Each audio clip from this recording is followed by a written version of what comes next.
तो चलिए बात करते हैं भारत और जिम्बाब्वे के बीच हुए उस T20 वर्ल्ड कप मैच की, जिसने सही मायनों में टीम इंडिया की किस्मत ही पलट दी। देखिए, ये सिर्फ एक जीत नहीं थी, ये उम्मीद, रणनीति और एक शानदार वापसी की कहानी थी। कहते हैं ना कि कभी कभी गिरना भी जरूरी होता है, क्योंकि उसी से अपनी असली ताकत का, अपनी औकात का पता चलता है। और साउथ अफ्रीका से मिली हार के बाद टीम इंडिया को शायद इसी चीज का एहसास हुआ था, और वहीं से एक जबरदस्त वापसी की कहानी शुरू हुई। तो चलिए अब जरा गहराई में चलते हैं।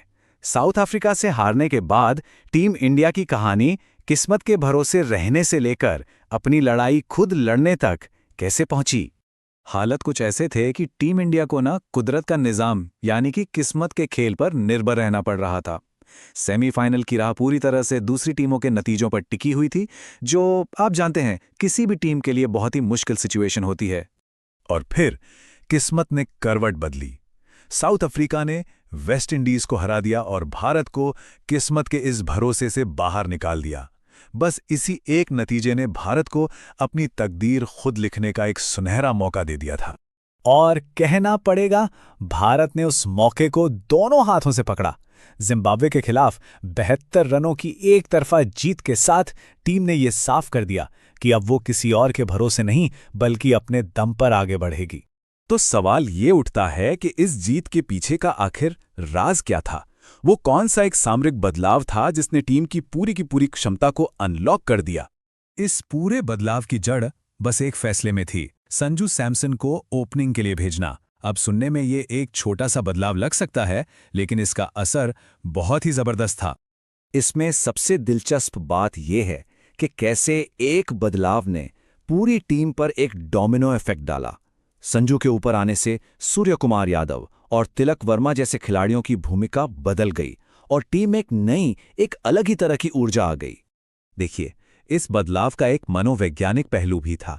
कुछ खिलाड़ियों के ईगो या कह लें कि आत्मसम्मान पर चोट पहुंची।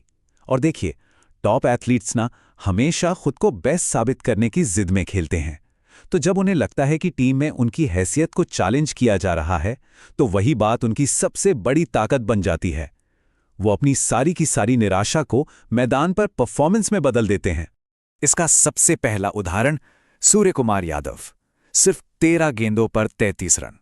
ये पुराने बेखौफ सूर्या की वापसी थी, जिसे हर कोई देखना चाहता था। वो टुक टुक वाले नहीं बल्कि विस्फोटक सूर्या। और फिर आए तिलक वर्मा, जिन्हें नीचे भेजा गया था। उन पर सवाल उठ रहे थे कि टीम में उनकी जगह बनती भी है या नहीं, लेकिन 14 गेंदों में 44 रन बनाकर उन्होंने अपने सभी आलोचकों का मुंह बंद कर दिया। और हार्दिक पांड्या, भाई ऐसा लगता है कि वो इस वक्त मोहब्बत में है, और मोहब्बत में इंसान कुछ भी कर सकता है। 23 गेंदों पर 50 रन की पारी उसी का सबूत थी। वो इस समय अपने करियर के शायद सबसे बेहतरीन दौर से गुजर रहे हैं। और जरा ये नंबर्स देखिए, कमाल है। 250, 314, 217। ये स्ट्राइक रेट्स उस आक्रामक इरादे को दिखाते हैं जो उस एक रणनीतिक बदलाव से टीम में आया। ये सिर्फ रन नहीं थे, ये एक स्टेटमेंट था। लेकिन कहानी यहीं खत्म नहीं होती। जहां एक तरफ इस रिकॉर्ड तोड़ स्कोर का जश्न था, वहीं एक चिंता भी छिपी हुई थी। भारत ने बोर्ड पर 256 रनों का एक पहाड़ जैसा स्कोर खड़ा कर दिया, और ये अपने आप में एक जबरदस्त उपलब्धि थी। जी हां, ये कोई मामूली स्कोर नहीं था। ये T20 वर्ल्ड कप के इतिहास का दूसरा सबसे बड़ा टोटल था, जो श्रीलंका के 260 रनों के रिकॉर्ड के बेहद करीब था। तो यहां अहम बात यह है कि इस शानदार जीत के बावजूद क्या टीम में कोई कमी नहीं थी? और इसका जवाब है हां, एक बड़ी कमी थी। यहां देखिए, जमीन आसमान का फर्क साफ नजर आता है। एक तरफ अर्शदीप सिंह थे, जिन्होंने सिर्फ 6 की इकॉनमी से 3 अहम विकेट लिए। वहीं दूसरी तरफ थे शिवम दुबे, जो छठे गेंदबाज के तौर पर बहुत ही ज्यादा महंगे साबित हुए और 23 की भारी भरकम इकॉनमी से रन दिए।